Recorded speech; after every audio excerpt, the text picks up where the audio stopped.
Hello and welcome to Horror Cult Trash Over, the show that discusses all the masterpieces and trash pieces of genre cinema. My name's Chris. And I'm Gary. And this week we are discussing a film by one of my favourite directors. One of yours? Yeah, one of mine. Cult favourite? Horror elements. Yeah. And lots of other. It's Body Double. It is. From 1984. From 1984. What a year for cinema. Oh, such a great year for cinema. A really, really good year for cinema, definitely. Don't know what George Orwell was going on about. Did you even get that reference? Okay, it's alright. But yeah, Body Double. Misunderstood classic, would we say? I think at the time? Yeah, I'd say so. Well, I mean, the problem is that people just weren't, well, I mean, not everyone, obviously, but a lot of people, specifically critics and studios, weren't sex positive in the 80s. And I think that's where this film failed, should I say, with audiences and critics back then. Whereas now, I mean, this is a film to be celebrated. It's fantastic. Apart from one element, it's actually aged brilliantly. I've seen a lot of people on Letterboxd really appreciating it recently, so I think it's found its place in 2023. Yeah, no, absolutely. I think it is one of those films that has been re-examined from a modern perspective. Yeah, it's actually frustrating. A lot of the trivia is, about everyone's reaction to a film promoting sex and porn stars in the 80s, and it's just, oh my god, looking at it from a modern perspective, it's absolutely ridiculous. Yeah, to a certain degree, we do come at things from the point of view of our political standpoint.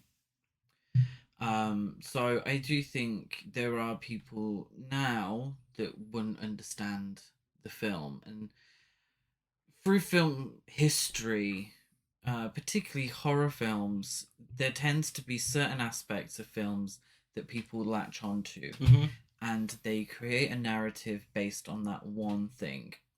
In slasher films, it's violence against women. In sort of rape revenge cinema, it's the rape aspect of those films, and they don't really necessarily look at the nuances. That's not to say that all of these films are, positive. That's not to say that, but they tend to latch onto one aspect and go with it, and then that's it. Yeah.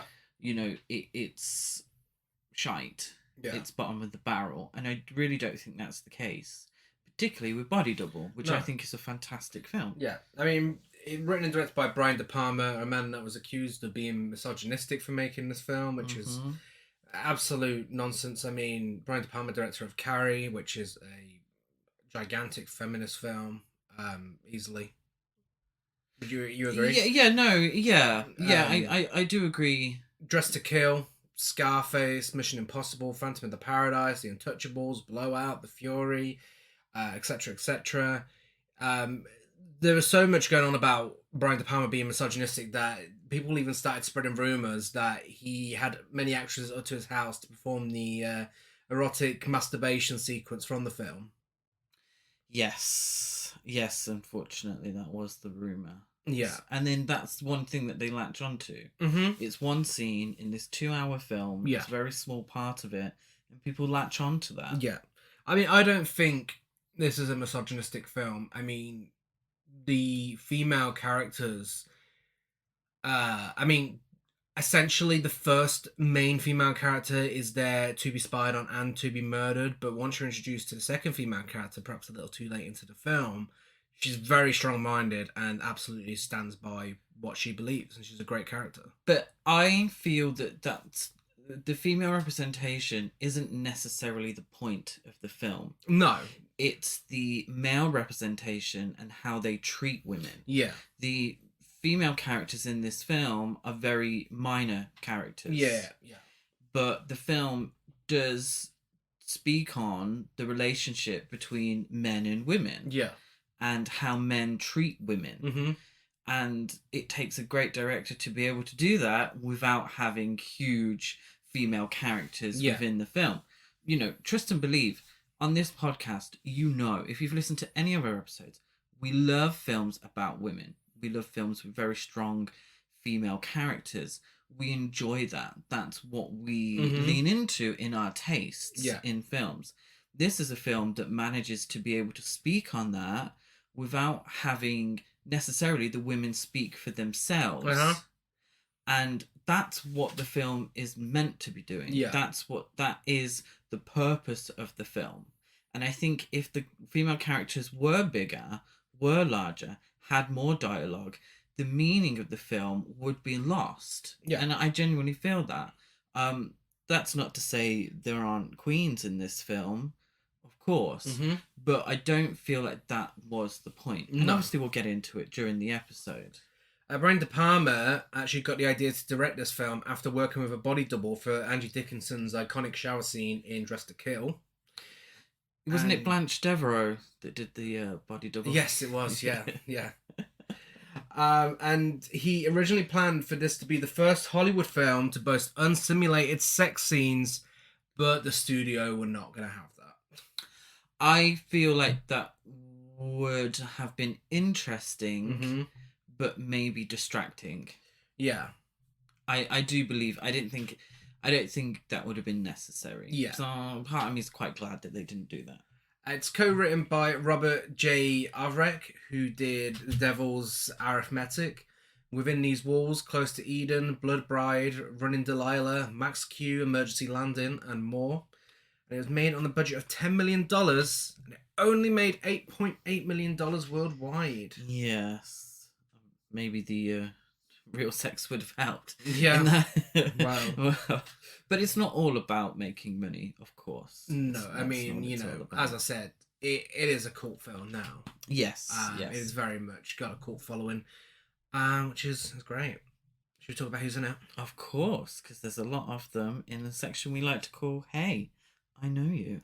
So some of the ones I've got down are Craig Wasson as Jake Scully. Yeah. The star of A Nightmare on Elm Street 3, Dream Warriors, Schizoid, George's Friends, Malcolm X, Murder, She Wrote, Sasquatch Mountain, Aquila and the Bee, and more. He was in Ghost Story, wasn't he? Was he? Because I was just about to say, I need to correct something I said in last week's episode. I thought that he was the guy from Problem Child. The guy who adopts said problem child, but he's not. That's John Ritter. I get John Ritter and Craig Wasson mixed up so much. Really? Like, even after all these years, I think they look so alike. No, he looks like Bill Mayer. Bill. Oh, I can't remember his surname. He's someone from. I'm showing Chris my laptop right now. Yeah. Like, how much does he look like John Ritter in Problem Child? Yeah. Okay. He looks just like him. But he looks like, I think his name's Bill Mayer or something. Yeah. He does sort of political commentary and talk shows in America. But he was in House. I think he was in House 2. Okay. He did some film work. He very much looks like him.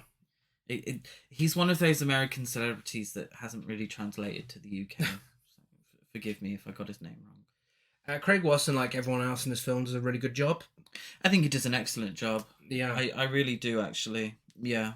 Greg Henry plays Sam Butchard and, spoiler alert, Alex Revelle. Same person. He is known for Guardians of the Galaxy trilogy, most recently Part 3. Yeah, when there's like a big reveal, but I couldn't remember. I was like, is he famous? Who's he meant to be? Greg Henry in cinemas right now. Payback, Sliver, Scandal, Scarface, Raising Cain, Just Before Dawn, The Balco Experiment, and more. Yeah, and I've seen Guardians of the Galaxy films, but he is one of those faces where I know him, but it's hard to pinpoint. But now I know. Body double. Yeah. He also does a great job. There's one massive problem with his character, which we'll get to when we get to it. But I like his sort of range between nice guy just meeting someone coincidentally to psychopathic killer. Yeah, yeah, and he has a bigger role than you initially think. Yeah. But there's a reason for that. But on watching again, he does do a good job. He does. He does do a good job. The Queen herself, Melanie Griffiths, is back on this podcast. She is. After being in Fear City, she's Holly Body in this. And of course, if you listen to the Fear City episode, you'll know she's star of Something Wild, Working Girl, The Disaster Artist, Cecil B. Demented, Mulholland Falls, and more. She said that the role in this film actually was a massive contribution to her landing the roles in Something Wild and Working Girl. Yeah, this is very much in keeping with what Melanie Griffith does so well. She does a sort of... I think her voice helps with this, but it's a childlike presence, but with a very sort of adult mind. Yeah. Famously in Working Girl, she said she's got a mind for business and a body for sin. And she does that very sexual character so well, but with a childlike naivete, but with something else, a very old school Hollywood blonde, Marilyn Monroe-esque. Which is very useful for this film, considering very useful. Like a lot of Brian De Palma films, heavily going for Hitchcock. Yes, absolutely. They were friends before Melanie Griffith got the role. Yeah. But I think, number one, she's perfect for the role. She is. Number two, I don't think her being Tippi Hedren's daughter was lost on Brian De Palma. No. Well, Tatum O'Neal, Jamie Lee Curtis, and Carrie Fisher all auditioned for the role but turned it down. Brooke Shields was offered the role but turned it down in order to study French literature at Princeton. And Linda Hamilton turned down the role in order to prepare for a role in The Terminator. Yeah, I think they would have been good choices. Brooke Shields, too young. Yeah. I think you needed someone just a little older for the role. And I think it's perfect casting. I really do. Yeah. And also, porn star Annette Haven was originally cast for the role of Holly, but Columbia Pictures decided to turn her down when their executives saw what kind of movies she had been making. Haven later stated that she was happy because of that, because she didn't like the script and didn't want to be in a film with gory violence. However, if you've listened to our podcast before, you'll have heard us rant about the double standards of Hollywood in many cases, and this is a great example of that. Michael Kearns, who is credited as male porn star, actually starred in a gay porn film titled LA Tool and Die. Despite his porn past, Kearns was still cast because the studio felt it was right that he was the right actor to audition for the part. So, a male porn star who general audiences wouldn't know is gay No. is fine to cast in the role, but a female porn star isn't. But also, he's not exactly top of billing. He's not. To be fair, which I don't like saying, but to be fair, he's not exactly... His name's not going to be above the title at any time. Melanie Griffith was a big part of the film. Yeah. Really. Her character was a big part of the second half of the film. So I do understand that from that perspective. I don't agree with it. I think if the actress was good for the role, it doesn't matter what she did in her past. Yeah. But I think that's a conversation. It might go on a while. Yeah. But as far as I know, they do have some porn stars in this film, in female. Yes. Including Annette Haven herself in smaller roles. It's just kind of sad that a studio wouldn't put that faith in someone just in a lead role just because she was a porn actress. Yeah. You know? Even though what the subject matter of the film. Exactly. And the violence involved and, all that. Yeah. I mean, at the end of the day, I don't think anyone could have done the role better than Melanie Griffith did. No. But it irks me that that's the reason why they wouldn't give her the role.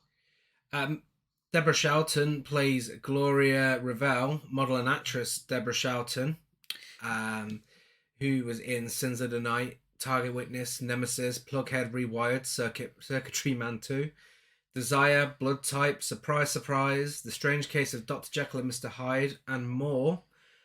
She was given 2 scenes to rehearse for the film. One was from Body Heat, and the other was from Scenes from a Marriage. Yes, so De Palma wanted to sort of see 2 sides to her. It's not a huge character. She doesn't have to do a massive amount of acting, really. But I think what she does is very good. Yeah. And the idea that, Scenes from a Marriage is about someone who isn't in the best marriage. We've not seen the film, but that's what I gather. Yeah. And then, obviously, Body Heat is somebody who's very sexual, very sensual, and femme fatale-esque. So I can see why those were the 2 films chosen. I think she looked very much like oh my god, Queen, B-movie screen queen, Caroline Munro. She did. She very much looked like her. Gorgeous woman.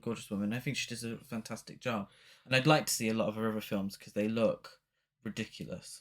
Well, her face and body may have been in it, but her voice was not. No. Helen Shaver is uncredited as Gloria's voice. She was in Desert Hearts, The Amityville Horror, Poltergeist: The Legacy, The Craft, 13 Reasons Why, Tremors 2, Aftershocks, and more. Yeah, she doesn't speak the most, No. but it is kind of obvious that she has been dubbed.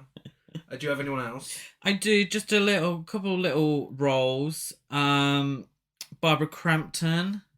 So feature-length debut, theatrically released feature-length debut. Yeah, she plays Carol in a very small role. Brink Stevens is in a very small role as well. She's one of the porn actresses in the film. And I think that's about it, really. There is it's a show that I'm not very familiar with, but Dennis Franz was in this. So a De Palma regular. He was in Scarface, Blowout, Dressed to Kill. He was also in Psycho 2, Die Hard 2, The Player, Popeye. But I think he's most famous for NYPD Blue. But yeah. Okay. Cool. Yeah. I think that's a big show. I think it was a big show in America, NYPD Blue. But yeah. So let's talk about our feature presentation. Don't blink. You're about to witness a crime of illusion.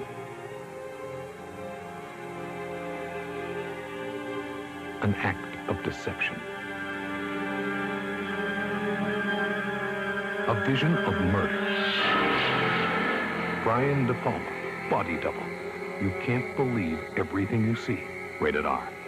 Starts Friday at a theater near you. Yeah, so we're introduced to struggling actor Jake Scully, who has recently lost his role as a vampire in a low-budget horror film after his claustrophobia thwarts shooting. And the film opens with essentially a B-movie cheesy opening. Yeah. And what we realise is that it's the filming of this film. It's called Vampire's Kiss, which went on to actually become a film. I don't think it's affiliated in any way, but it's a good title, so I can see why it was used twice. Jake looks like a cheap Billy Idol wannabe crossed with Frankenfurter from Rocky Horror. He does. And he's in this casket, which is sort of built into a wall. So we're on a set, and he does, he has a panic attack, essentially, doesn't he? Due to his claustrophobia. He's very apologetic afterwards, and then the sun catches on fire in the background. Yes. So we kind of see where the film's going. This guy, I feel like he's going to get himself into some trouble. Yeah, Ruben, the director, played by Dennis Franz, he based his portrayal of this character on Brian De Palma. Yeah. I'm not. He calls people babe a lot. He does. Is that a Brian De Palma thing? Maybe. I'm not. I feel like it could be. He's also wearing Brian De Palma's clothes as well. So, the Scully, he grabs some hot dogs after his terrible day and goes home to find his girlfriend Carol, Barbara Crampton, cheating on him. Yes. In a very, very awkward position. Her look at the camera is so fucking awkward. It is. It is. This is her first film role, and she's sort of topless on top of this man, and we never see the man. No. But we know what's happening, and she looks shocked. Scully looks upset, and then just leaves. Yeah. Doesn't say anything, doesn't get angry, doesn't go wild, doesn't chastise her in any way, and it's the only time we see her. Mm-hmm. That's it. But I thought what was quite interesting is on the lead up to us really, and Jake finding Carol, there's a neon sign that says Jake loves Carol. And there's two, I think they were like mannequins, like holding hands in one of the rooms with their sort of faces printed on them. So it's I suppose it says a lot in a little about sort of their relationship and how loved up they are and lovey-dovey, and he buys her a hot dog for when he gets home and he finds her cheating and he's devastated. So he goes to the bar and he orders an alcoholic beverage, I'm assuming a whiskey or something, and the barman reminds him and us that Jake had quit drinking. He says, Jake says, I thought you were a bartender, not a priest. And he says, I am a bartender. He says, then keep the fucking glass full. Which is, all this beginning is there to set up Jake as a sort of everyman. Yeah. Someone, he's handsome, but he isn't someone you would necessarily look at twice in the street. No. He's that Hitchcockian hero. Yeah, essentially, he's the lead in this film, and he maybe isn't necessarily a lead in his life. Bit of a loser. Yeah.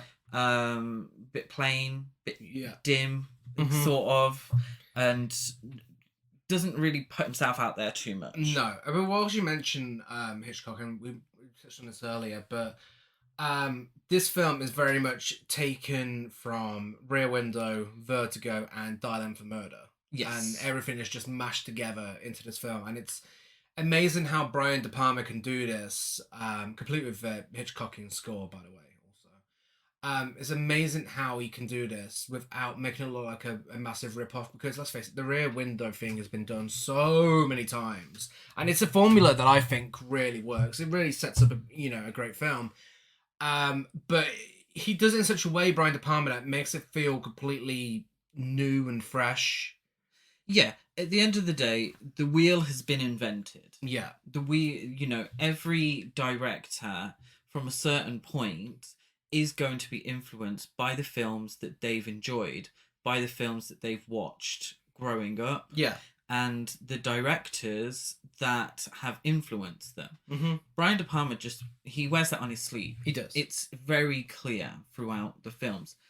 Hitchcock would never make this film. No. He would never have made this film because it's very 80s. It's quite extreme, but there are so many elements in the film that are Hitchcockian. Yeah. But Brian De Palma manages to make them new, and it's a criticism of De Palma that I think's plagued him pretty much throughout his whole career. Is what you're just ripping off Hitchcock. But then why does a film like this feel so fresh? What he must be doing something. Yeah. It's not a remake. It's certainly not a remake. No. But it's taking those elements that worked incredibly well in Hitchcock's films and created something new out of it. Yeah. Which works really fucking well. Yeah. If it ain't broke, don't fix it. Yeah. If you're trying too hard to make something new and to make something fresh and to do something that no one's ever done before, well, at the end of the day, maybe there's a reason no one's done it before. Yeah. Maybe it just doesn't work. If something works, go for it. Yeah. I was entertained for 2 hours. Yeah. He goes to his method acting class. So filming's been halted. His girlfriend's broke up with him, cheated on him. He goes to his method acting class where he meets Sam Bouchard. Scully reveals his fears and the childhood cause of his claustrophobia during some sort of acting experiment or something. Like what's the word you would use? The acting coach is getting him to act through his issues.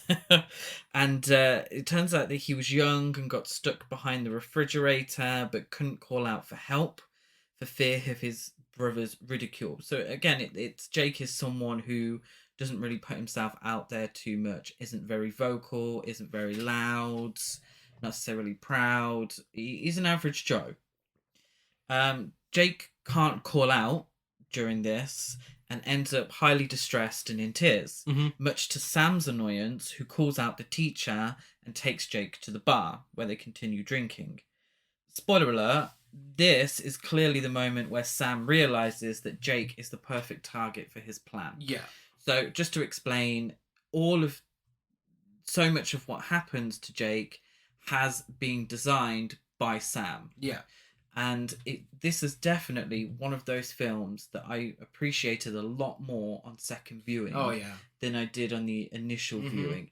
Loved it first viewing, but I really fucking loved it this time round, because you see these moments and you understand what's going on. Yeah. And it works with the themes of the film.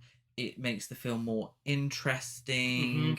Yeah, you don't have those moments where you realise the twist, but you also get out these little pieces of the puzzle, which I love. So he takes him to the bar. At the bar, Scully is offered a place to stay because Carol owns the home that they lived in. So it's he's a bit of a sad act. He's a sad character, this Jake. Sam's rich friend has gone on a trip to Europe and needs a house sitter for his ultra-modern home in the Hollywood Hills. Very 80s home. Very 80s. Yeah. Big round bed, lots of neon. The carpet is very 80s. I love it. And I'd love to live somewhere like that. At the bar, when they're talking about Carol, Scully says how when he got home, Carol was lying there with her face glowing. Okay, you definitely don't remember what happened there then. That was not the case. But Sam says to him, "Hey, I got 16 years of good humping and not once did I get a glimmer, let alone fucking glowing." And it's this dialogue in the film that is always so over the top with sexuality that it just becomes comical after a while. It does, but then also I think it's believable. Because people do talk like that. Yeah. Unfortunately, they do talk like that about women when the guys get together. What I also found interesting in the bar scene is that Sam ogles the barmaid. And he sort of says, "Oh, Jake, check out the barmaid." And it shows Sam's relationship with women, but I also think it's a test to see if Jake is the kind of guy who would be viable for the setup. Number one, his voyeuristic tendencies or voyeuristic potential, and secondly, to make sure he's heterosexual. Yeah. And I thought that was an interesting little piece to sort of, because at the end of the day, if Jake is gay, it ain't going to work at all. Now, at the end, he's going to be slayed, but he may not come back for more. So while touring the house with Scully, Sam is especially enthusiastic about showing him one feature, a telescope. And through it, a female neighbour called Gloria Ravel, who erotically dances at a specific time each night. Yeah. It's a slay. It's such a slay. It's a slay. This first dance where she just dances around, starts to masturbate on the bed for him.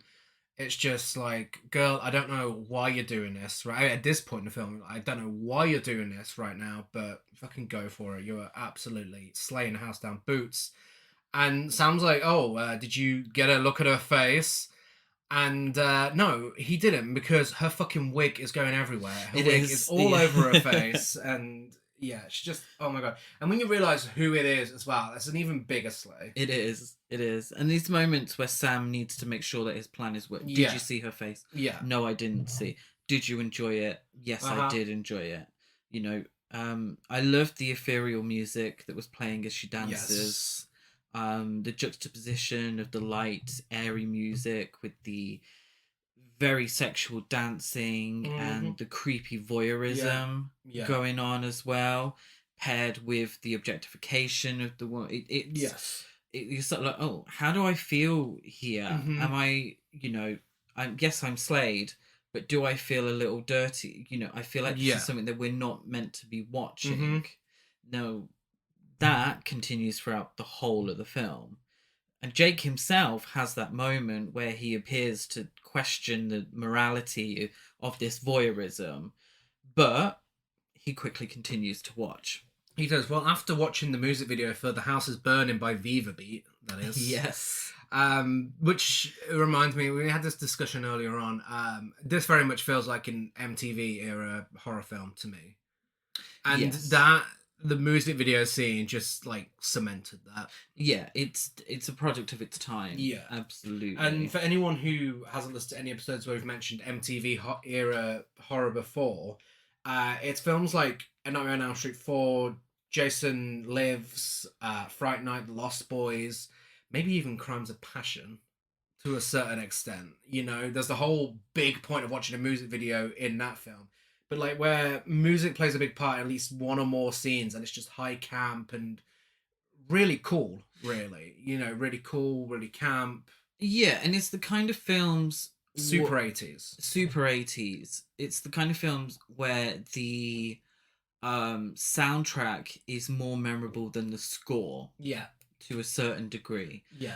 What you remember from the Nightmare on Elm Street sequels, even part 3, I would say, you remember those heavy metal songs. You remember those, and it's very much in keeping with that. And I think absolutely this is... I mean, there's only 2 needle drops on this soundtrack, and one of them particularly... Now, I love the score for this film. I think the score's 10 out of 10. Yeah. But the one needle drop is part of the one scene that everyone remembers about this film. Absolutely. So he continues to watch her and sees her being abused by a man that she appears to know. Yeah. Jake finds out that he's fired from Vampire's Kiss and goes off to the set to argue his case with the director as the shower scene is being filmed. Yes. This is a shower scene that comes back later on, but this is your reference to Dress to Kill, the murder in the shower. And we're getting a little hint of a backbone here from Jake as well. We get these little moments where the way he speaks to the bartender, the way he speaks to the director, but it all definitely seems to be towards men. Yeah. Whereas when he speaks to women, particularly Gloria, he isn't as sort of confident, let's say. No. That evening, like clockwork, Gloria performs at the window, this time watched by Jake and a disfigured Native American construction worker nearby. Jake seems horrified at another man voyeuristically watching Gloria, but he is doing the same. Yeah. And this is a very interesting part of the film, and it's something I would talk about a lot because I think it's the main theme of the film, is Jake's relationship to his voyeurism. Yeah. And Jake's relationship, therefore, to women. Yeah. Because he is a giant hypocrite. Massive hypocrite. Yeah. He, by watching Gloria, is a voyeur. He's a peeping Tom. Yeah. And so's this other guy. But he seems so horrified that this other guy would go, oh God, what's he doing? Yeah. Why is he treating Gloria like this? Because Jake thinks he's the hero in this. Yeah. Yeah. He's so horrified, it makes him a huge hypocrite. It does. He's not really a likable lead. No. Because of that. And I don't think he's meant to be either. He's layered, and he's very much the Hitchcockian leading man. Yeah. Where he isn't perfect. The next day, he follows Gloria when she goes shopping. Gloria makes calls to an unknown person who she promises to meet, and Scully also notices the Native American man from the previous evening following her too. Now, spoiler alert, this is Sam in disguise. this is Sam following his wife, dressed as a Native American man, including special effects, makeup. I believe the choice for Sam's disguise is a very deliberate one. Yeah. I think it plays on Jake's, the viewers, and the police's biased towards Native American people and also disfigured people. Yeah. Both Jake, a mild-mannered white man, and the unidentified disfigured Native American man are partaking in the same behavior. Yeah. They're watching Gloria and following her. Are we seeing some bias from Jake towards disfigured and Native American people? Why is Jake's behavior more acceptable than a Native American man's? Yes. And I do really feel like this is deliberate. Oh yeah, no, absolutely. No, to play on those bias towards Native Americans. Yeah. It leaves... It's difficult because it's everything you're saying is absolutely right, and I think, adding that adds a real interesting layer to the story, but still seeing a white man dressed as a Native American in a film in 1984 is just like... It's true. It's a difficult... It's a bit... It's that 80s sensibility where it's like directors wouldn't think twice about it back then, which is so shocking when you think about it now, with modern filmmaking standards. But I do think it does add an interesting layer to the story. Yeah, it's a bit like what's that Robert Downey Jr. film? Tropic Thunder, where there's been a lot of discourse about whether that is racist or not.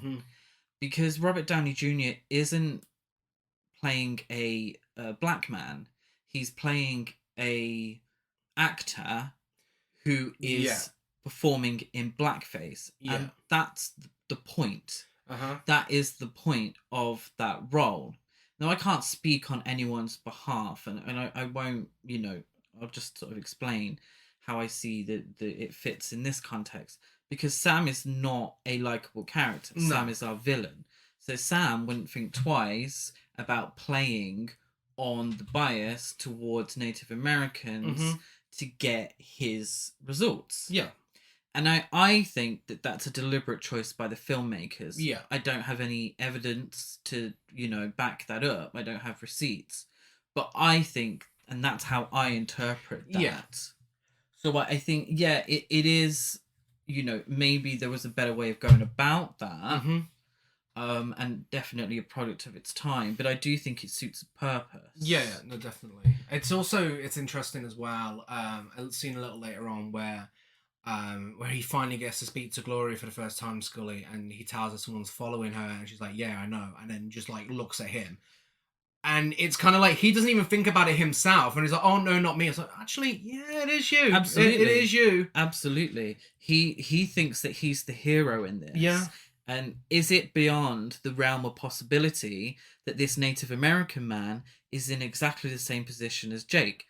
Obviously, we know that not to be true, but Jake doesn't know that. What is the possibility that this Native American man is trying to protect Gloria from Jake? Yeah. Because he's seen Jake spying on her at night. He's seen Jake following her around the mall. Yeah.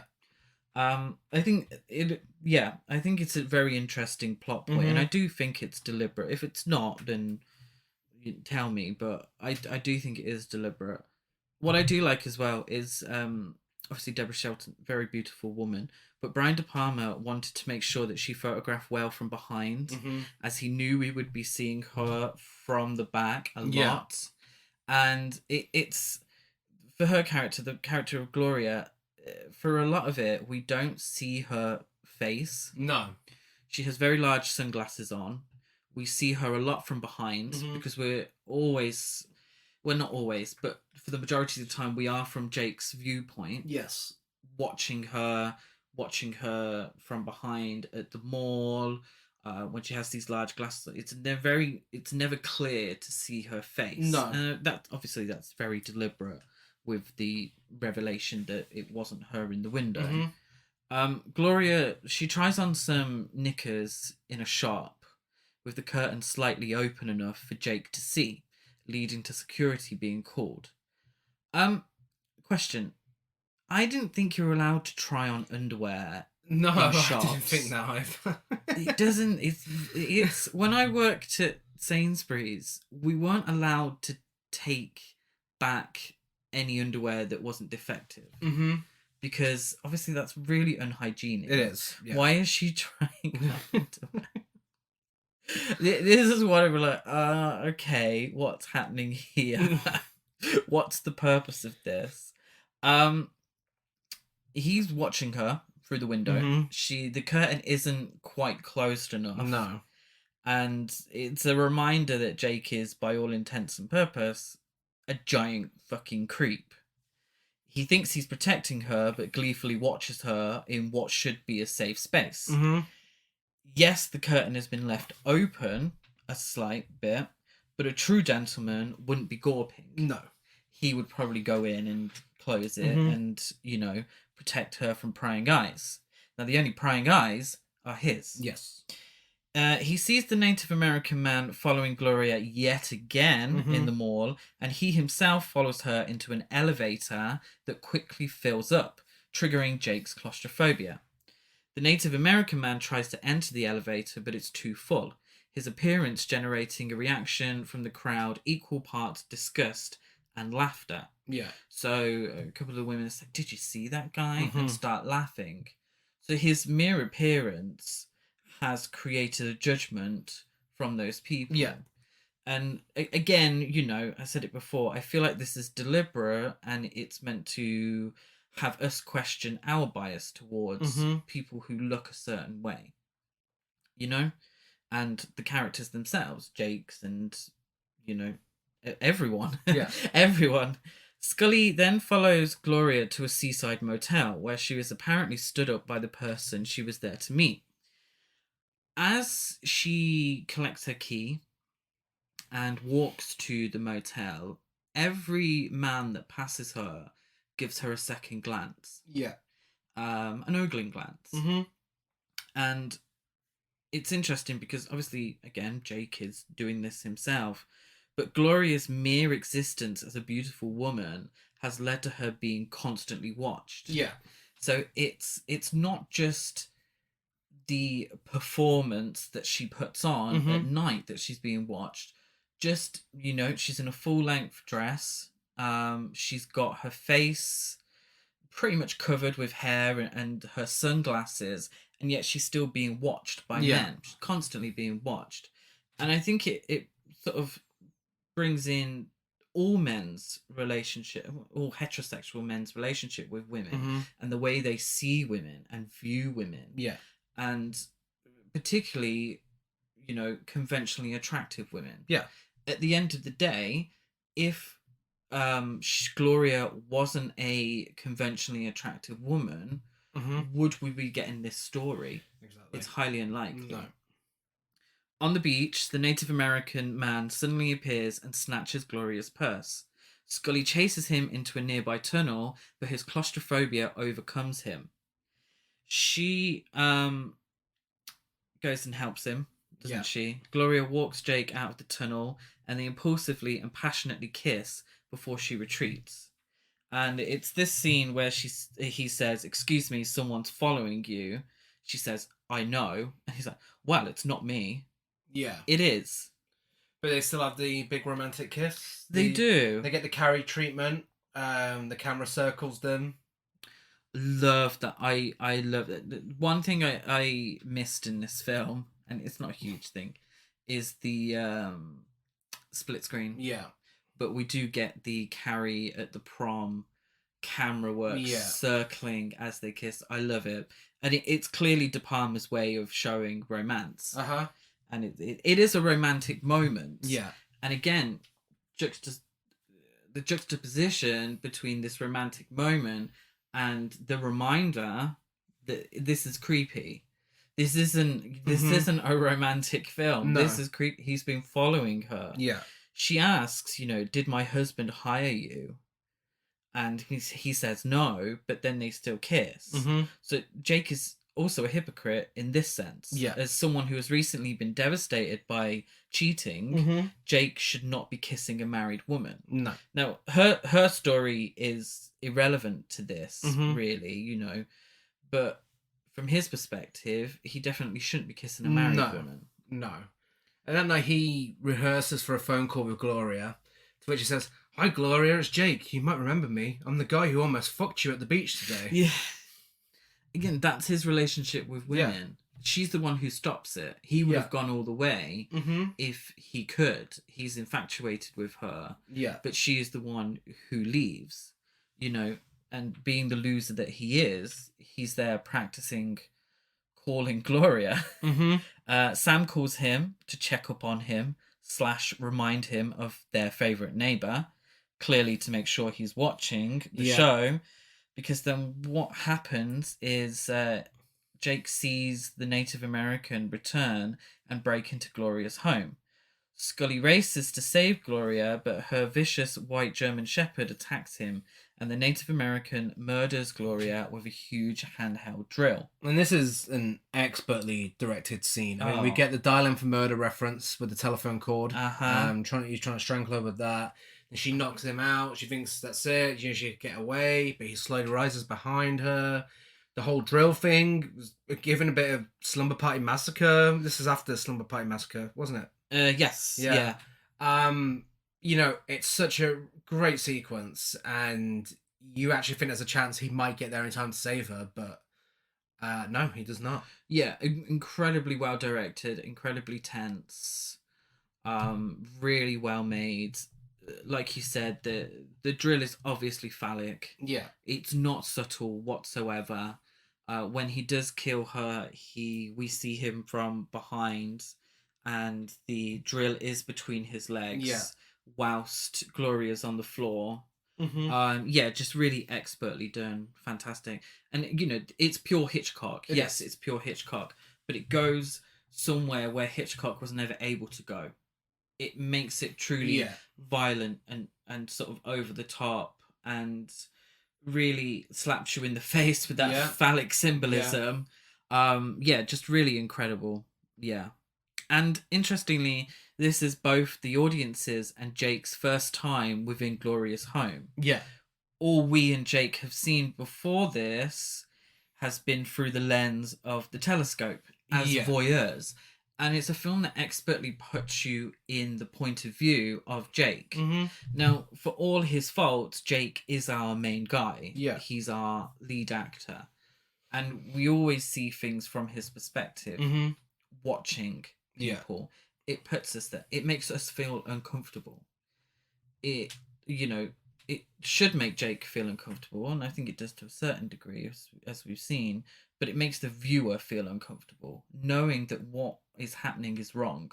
Yeah. Something like Rear Window, it's never necessarily like that. It's the intrigue of what's been seen.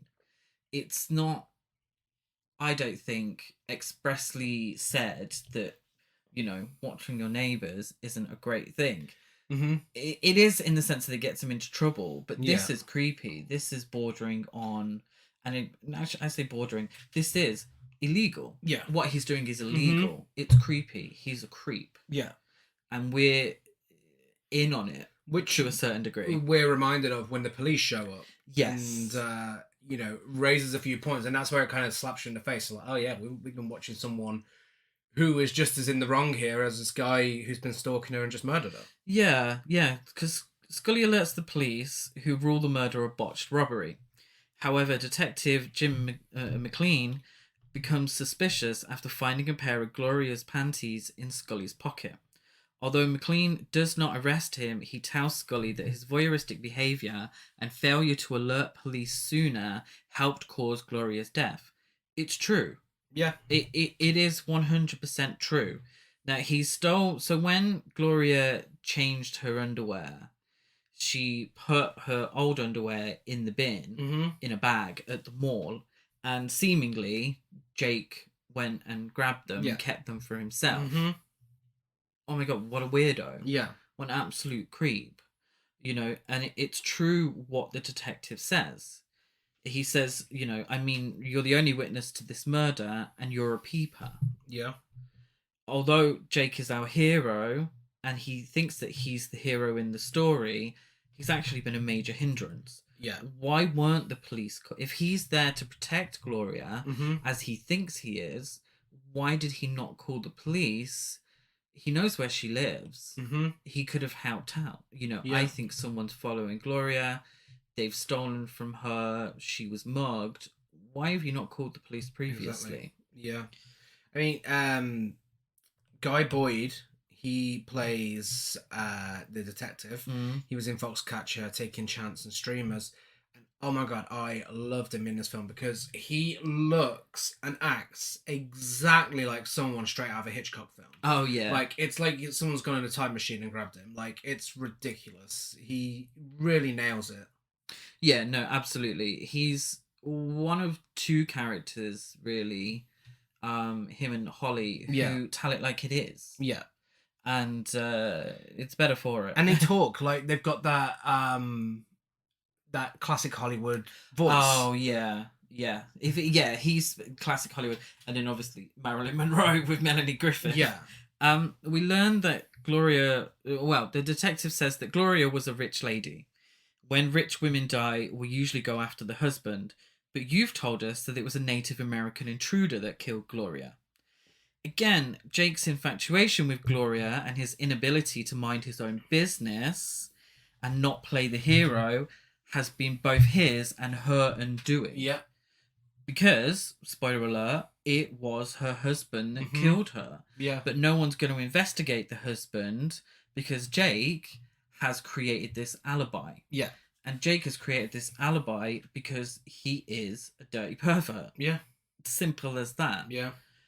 Later that night, suffering from insomnia and watching a pornographic television channel, Scully sees porn actress Holly Body dancing sensuously, exactly as Gloria did. Just before that, we get an interview with Queen Linda Shaw. From production company Linda Shaw Enterprises. Linda Shaw Enterprises. I mean, we love a queen who takes care of business. They have films coming out like Deep Ghost, The Mating Game, One Night at a Time, and a new film opening on that Friday at the Pussy Flick Theatre called Bold Obsession. And the interviewer says, "Tell us, Linda, what is your bold obsession?" She's like, "See, Sid, that script was written specifically for me because I'm a bit of an expositionist." It's like, "Do you mean exhibitionist?" It's like, "Yeah, I just get excited when I know they're out there watching me." And this is seemingly the media that Jake has been watching. Yeah. It doesn't seem like something he doesn't normally do, Mm-hmm. watching these late night porn channels. Yeah. And if this is the idea of who women are that he's been getting from these channels, I don't think it necessarily judges this, but it judges men's interpretation of this. Because porn is, like film, and it's something I'll be talking about a lot, is an illusion. Yeah. It's film. Mm-hmm. It's not real. Yeah. When Linda Shaw says that she's an exhibitionist, she's not. No. She's not an exhibitionist. But she says this, which she might be. Okay, I don't know for a fact. But Linda Shaw is a character that this porn actress is playing. Yeah. It's, what she believes men like. Mm-hmm. And men like Jake do like this. Yeah. Because he's been watching Gloria every night. Yeah. He is, a voyeur. He has been watching. And if this is what he's been watching, and this is his interpretation of what women like, then that explains why he doesn't see necessary fault in what he's been doing. No. There's also some great reviews of Holly Does Hollywood, Holly Body's film, where they say, "Holly Does Hollywood keeps the genre where it belongs, in the gutter. The Gone with the Wind of adult films." And in a hedonist's heaven, Hustler magazine gives it Hustler's highest rating, 10 nominations, including Best Picture at the Critics Adult Film Association, starring Holly Body. Holly Does Hollywood, now playing at the X Cinema. And for you home viewers, you can pick it up right now at Tower Records all-night video sale. It was showing at the X Cinema, LA's classiest X-rated movie house. And it's in this trailer where Brink Stevens makes her appearance. There appears to be some sort of orgy scene going on. And it's a very daring role for Melanie Griffith. It is. There's a lot of nudity involved. And that's probably why De Palma didn't think that a mainstream actress would do the role. There's a lot of nudity involved. But I think it's quite an empowering role. Oh, yeah, definitely. And we'll find that when we meet, when we/Jake meet Holly Body, we'll realise that. Do you think that Bold Obsession from the Linda Shaw Enterprises production company, do you think that's a reference to Obsession? Yeah, probably. Another film heavily from Brian De Palma that was heavily influenced by Hitchcock. Yeah. Like maybe even more than this. Yeah. And Vertigo. So I think he does actually make reference to a lot of his own films. He is kind of in on the joke a lot within this. And I think that is deliberate. So Jake sets up an audition and gets a part in Holly's newest film, which we see being filmed in a club as a performance of Relax by Frankie Goes to Hollywood. This is probably the film's most famous set piece, part music video, part porn film, and it is excellent. It is, and it kind of comes out of no pun intended, comes out of nowhere, because he finishes this audition scene, and as soon as he gets to this set, he's greeted by Holly Johnson pointing out a Holly Does Hollywood poster. Yeah. Frankie Goes to Hollywood performing Relax. He guides him down to the bar where women and men are in leather. It's extremely gay, extremely camp. Holly Johnson's carried away by a bunch of men in leather. Yeah. It's very much like the actual music video. Yeah. I'm surprised Brian De Palma didn't do the actual music video. Did he or didn't he? I don't think so. He may have done. I think a few of the extras are from the music video too. Well, this entire sequence features Penthouse pinup centerfold Lindsay Freeman, adult film star and actress Annette Haven, who was going to be cast as Holly originally, Cara Lott, horror movie screen queen, of course, Brink Stevens, and it was filmed on the same set as the nightclub scene in Fright Night. Oh, wow. Yeah. Very 80s. Yes. Very 80s. Yeah. Scully makes his way into an area titled Sluts, which is a dressing room for the porn stars. This is where I thought it was the toilet. It's the ladies' toilet. Yeah, but then there's also a dressing room there as well with sluts on the door. Oh, okay, yeah. Which is where he finds Holly Body. Oh my god, absolutely. My soul left my body when I saw her in this outfit. Yes. Slayed to the ground and built back up again, slayed all over again. Oh my god, this leather outfit is just absolutely everything. As Chris would have said in, was it last week's episode or the week before? It is a serve. It's a serve. It is a serve. It's a serve. It's a Wimbledon Centre court serve. Yes. So good. So what we witness is Jake. He's dressed in thick-rimmed glasses and a very unflattering jumper. Stumble upon an S&M club, and the surroundings that he appears ill-equipped for, which I think is very much in keeping with the film. Yeah. He's, a bit of a geek, a bit of a loser, and he finds himself in a situation that he doesn't know how to deal with. Yeah. He kisses, so he finds Holly Body behind the slut's door, and they kiss. Yeah.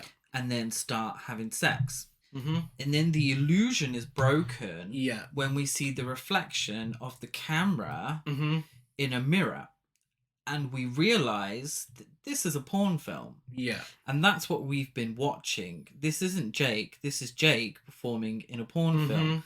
So him and Holly kiss and have sex, and we get flashbacks to his kiss with Gloria on the beach. Mm-hmm.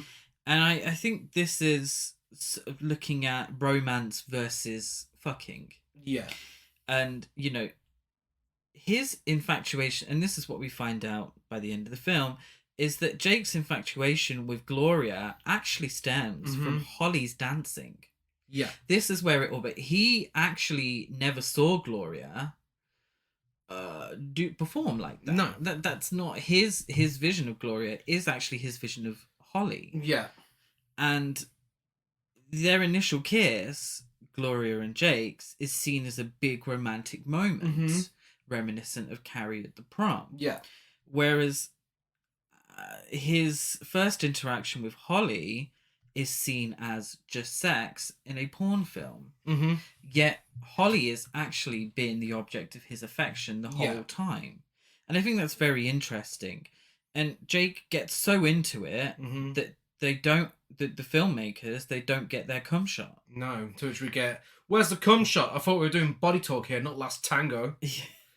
But speaking of cum and this entire sequence, it's amusing that this film had so much controversy surrounding it and its sexual nature and whatnot, when it includes Relax, Don't Do It by Frankie Goes to Hollywood, which was controversial in itself and was actually banned from BBC Radio. Oh, yeah. Yeah, it was a big controversy here.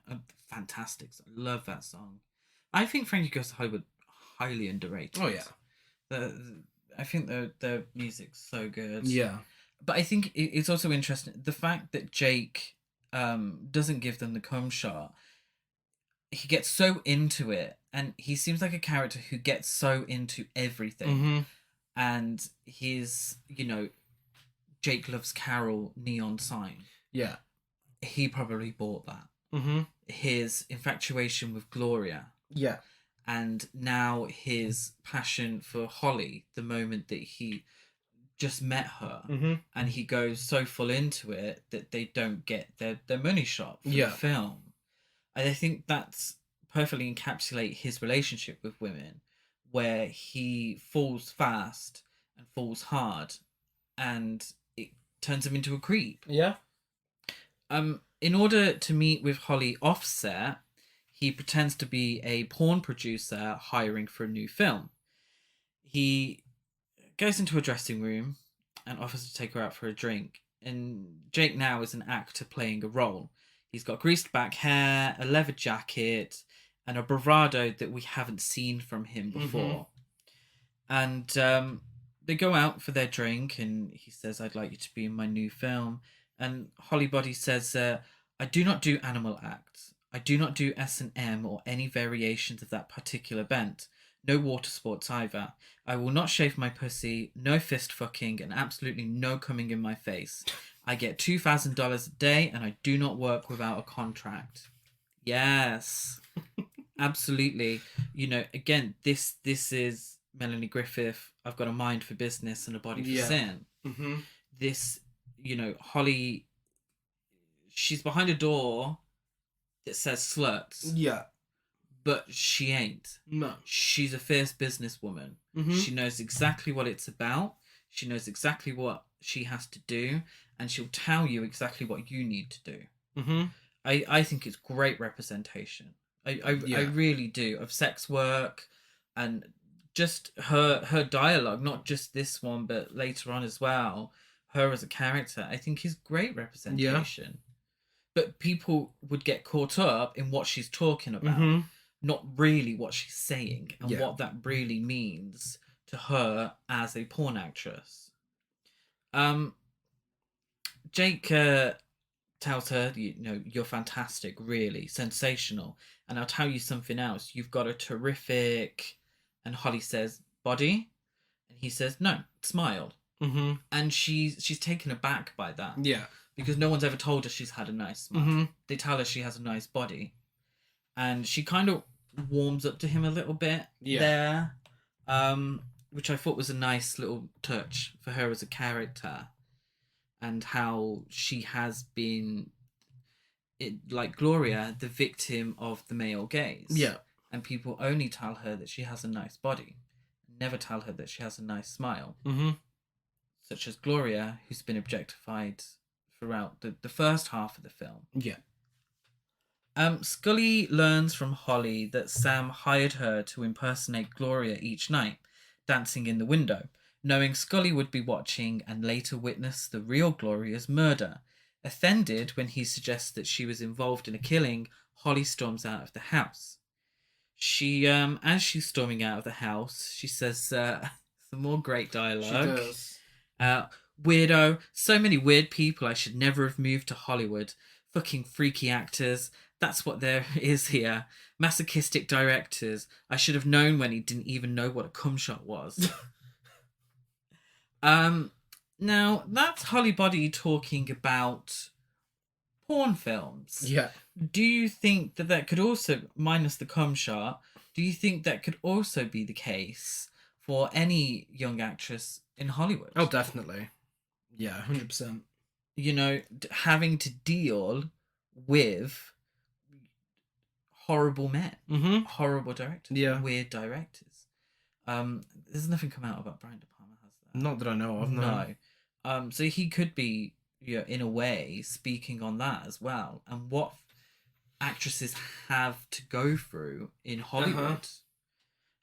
These fucking weirdos, objectifying them and being creeps and pieces of shit. Tale as old as time, as far as I'm concerned, still to this very day. The Native American picks her up because she needs to get a lift, she needs to get out of there, and he knocks her unconscious and drives away with her. Another woman in danger because Jake thinks that he's the hero. He's brought her into this. She didn't actually she was just doing a job. She got paid and she, performed. Yeah. She's a businesswoman. That's what she does. If Jake had any inkling of her being part of it, he should have told the police. Yeah. Not go to her directly. Because going to her directly, he's now put her in immediate danger. Yet again, Jake, mind your fucking business. Scully follows them to a reservoir where the Native American is digging a grave. Scully attacks him and in the scuffle peels his face off to reveal it as a mask worn by Sam. Scully has been set up in a scapegoat by Sam, who is in fact Gloria's abusive husband Alex, to provide him with an alibi during the murder. Scully is overpowered and thrown into the grave. Though his claustrophobia initially incapacitates him, again, he overcomes his fear and climbs out, and Sam is knocked into the aqueduct by the German Shepherd and drowned. Yes. Hopefully the German Shepherd survived. No idea. I would hope so. I would hope so. The German Shepherd, more of a protector than Jake ever was. That's true. Yeah. Of Gloria when Jake goes round while she's being murdered. And the German Shepherd actually may have saved the day. Yeah. Because he's clearly not a fan of Sam. He pushed him into the fucking aqueduct. Yeah. Clearly he's been, witness to Gloria being abused by Sam. Doesn't like Sam. Clearly doesn't trust anyone apart from Gloria, which is why the dog attacked Jake. And then the dog has then protected Jake by attacking Sam. Not because he likes Jake, but because he doesn't like Sam. Yeah.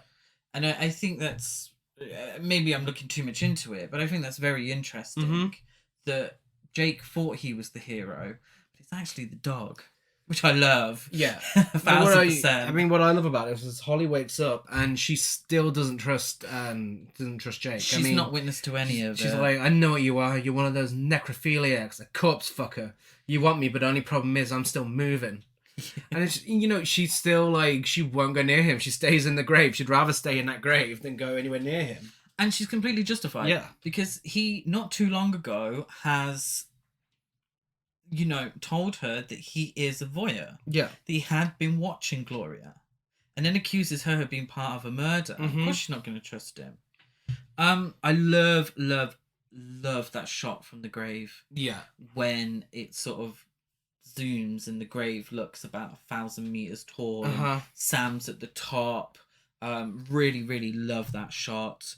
And it is very Hitchcockian to have a hero save the day, essentially, kind of, from a situation that he's, in part, at least, responsible for. He didn't save the due day. to his own shortcomings. He didn't save the day. The dog did. The dog saved the day, but he you know, I mean, I suppose he was there to save her. I suppose that's true. But in films like Vertigo, Strangers on a Train, Rear Window, Yeah. they kind of get themselves out of situations that they're kind of in part responsible for. Uh-huh.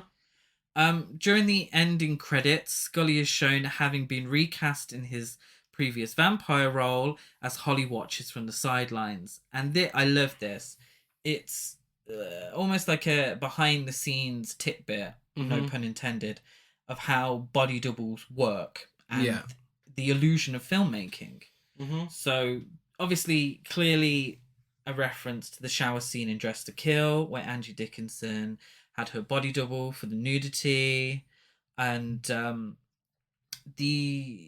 they have the woman in the shower and she's got a bra on and he's behind and holding her, and they have put a stick, don't they? Yeah. So he keeps his hand in the right place. She leaves, and then the other woman comes and she's topless. Yeah. And the camera pans down so that we see her breasts with his hand, and it's all in the same position, and it's very mechanical. Yeah. It's not sexy whatsoever. At all. No. It's actually incredibly awkward. But then you see the result of it, and it's meant to be, oh yeah, sexy, and the shower and all that business. And I love that sort of idea of, you know, the illusion of this woman having a lovely time in the shower when really it is 1,000% awkward. Yeah. And Holly says to the actress who has the stand-in, she says, you know, you're going to get a lot of dates when this comes out. And I think that's interesting because it's the illusion that these breasts are the actresses, and then that's what will get her a lot of dates when men see the film. Yeah. Men who have been taken in by the illusion that these are her breasts, specifically. And that's why they want to date her, is because they think that she has these lovely large breasts on the big screen. And that's who she is, and she's all very sexual because they're taken in by the illusion of the actress must be whoever's being played on screen. And that's not the case. It's acting. It's an illusion. And that's body double. It is, yeah. And I think in many ways, the whole film is about illusion. I think so. And what we choose to believe. Brian De Palma said, you know, filmmaking is an illusion. Filmmakers, in a way, create illusions for us, twists and turns in the narrative. And sometimes we, as audiences, get caught up in what's real and what's not. You know, and you see the discourse online with so many of these films where people get really worked up, or they get really horny for these actresses and actors, and they get caught up in everything, in the illusion of filmmaking. But I think body double in itself seeks to remind people that it's just film. It's not real. It's all an illusion. And I think Sam, in many ways, is a film director. Yeah. You know, he casts a lead actor, quite literally. He is an actor. He hires a body double. He uses special effects. He sets up these murder scenes for an audience, for us and for Jake. Yeah. You know, Jake is both the lead actor in Sam's film and a member of the audience, watching as the narrative plays out as Sam designed, despite his insistence that he could be the hero of the film. I think it's fantastic. Yeah, I love it. People know we love a film with layers, and that's exactly what this is. There's Absolutely. so many layers here, but it's also a film you can just sit down and enjoy without thinking too much about. It's, you know, there's a lot of camp fun, and yeah, it's just pure 80s. Yeah. So much 80s charm there, and I just love seeing that in film. Yeah, I think everyone does their job really well. Yeah. I love Brian De Palma's style of filmmaking. I live for his shots, the cinematography, his use of camera work. The soundtrack is fantastic. I just love it. Yeah. It's a very entertaining film, and I may be accused of overthinking these things, but it has layers and it is interesting and it does have something to say. Yeah. And I love that. Mm-hmm. I love it. Let's get to the awards. Biggest queen, obviously, it's Holly Body. It's Holly Body, definitely. Business queen. Yeah. Knows exactly what she's about. Knows exactly what she has to do to get where she wants. I love it. Very much. Working Girl is one of my favorite films of all time, and this is very much a precursor in many ways. I can see why she got the role in Working Girl based on this film. Biggest gasp, judging from the first time I watched it, it's got to go to the killer reveal. Oh, okay, yeah. I put Frankie Goes to Hollywood. Yeah. I think just the first time I watched it and that happened, and I was like, oh, yeah, what is this? What's going on? It's so out of nowhere. Best dialogue, I should have known when he didn't even know what a cum shot was. Yeah. I put, excuse me, someone's following you. I know. Well, it's not me. Because I think it encapsulates a lot of what the film's about. And That's Camp is where I'm giving it to Frankie Goes to Hollywood. That entire porn set sequence is high camp. It is absolutely high camp. But I didn't want to double up, so I chose Linda Shaw Enterprises. Well, for ratings, I give it 9 Linda Shaw Enterprises productions out of 10. Nice. I gave it 10 Pussy Flick theatre screenings out of 10. And Masterpiece, Trash or Basic, I would say it's a masterpiece. It's a masterpiece, definitely. It's available on Blu-ray, DVD, and video on demand. And if you enjoy this, I recommend checking out Knife and Heart, another film based around a porn set with a killer. And do you know what? It's gay. It is, yeah. Fantastic choice, Gary. I highly recommend Knife and Heart. I chose Dressed to Kill. Yes. Another Brian De Palma film, very much in the same vein, but just a really, really great film. Out of all of his films, this and Dressed to Kill are definitely the most similar to each other, I'd say. Yeah, absolutely. Talk to us on social media if you enjoyed this. We're Horror Cult Trash over on Facebook and Instagram, Horror Cult Trash on Twitter. I'm Dead at Gaz92 on Letterboxd, Gazmo205 on Instagram, and GazCruise92 on Twitter. I'm Chris Barker823 on Instagram and Letterboxd. And we are edging closer to our horror festival Gasp, which takes place on the 17th and 18th of June in Manchester at Cultplex. Go to Gasp Horror Fest across all social media for more details. And if you enjoyed what you heard here, then give us a rate, review, and subscribe on iTunes like a follow and everything else. Give us a rating on Spotify. Next week, we have guests. Yes, it's been a while. Yes. Love having guests on the podcast. We have our fellow Northern nerds here. A group chat we have set up called that because no one else will get it, otherwise I explained. We have George from Tipsy Flicks and Kim from Kim Cinema Escape returning. This time together, and we are all gathering together to discuss the Netflix movie, The Tall Girl. Yeah, I haven't heard too much about The Tall Girl. It's entirely their choice. Yeah, so I trust we'll see how that goes. Yeah. I do trust their opinion, so it should make for a fantastic episode. Yeah. So make sure you join us. So we'll be back same time, same place next week. Bye.